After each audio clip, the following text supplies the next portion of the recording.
Mkuu wa Mkoa, rasi, ndugu zangu, leo tumefika Reje, tuko kukagua katika mradi wa OPD. Kwanza namshukuru Mungu, tumekuta mabadiliko makubwa. Hongera sana mkuu wa wilaya pamoja na kamati yako yote, kwa sababu lile tukio lilikuwa la kihistoria, yaani ilikuwa ni mambo ya ajabu, lakini ulisema mtakuta mabadiliko. Hakika leo umekaa ofisi ya mkuu wa mkoa na Mungu akupe kibali kwa kutosha kwa kufanya mabadiliko katika jengo hili. Ndugu mwenyekiti, majengo ni kitu kingine na huduma ni kitu kingine. Niwaombe sana, haya majengo yanapendeza. Mheshimiwa Rais anataka anavyoona majengo haya na huduma ziwe hivi hivi, lakini kumekuwa na changamoto nyingi maeneo mengi sana ya idara ya afya, hususan kwa wamama wajawazito, wale wanaojifungua.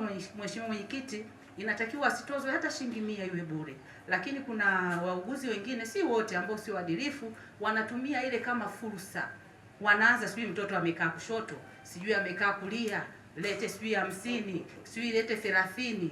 Alafu baada ya muda mama analeta hela, baadaye katoto imeenda hiyo. Sasa hiyo sio vizuri. Kwa hiyo tujitahidi sana, vile vitu ambavyo vinatakiwa kutolewa bure vitolewe bure. Sio mtu anakuja kujifungua inakuwa majuto tena kwa familia yake. Alafu kingine, Mheshimiwa Mwenyekiti, kuna wagonjwa wanaweza wakakaa hapo benchi, yani wanapitwa tu. Sasa ile ni kero. Mwishowe wanaichukia serikali yetu. Wanasema angalie, mnasema tukatibiwe kwenye hospitali za serikali, lakini imekuwaje? Kingine mwenyekiti, mama mjamzito anakuja, inawezekana kweli anatakiwa kujifungua kwa operation, gharama za vifaa zimekuwa kubwa sana.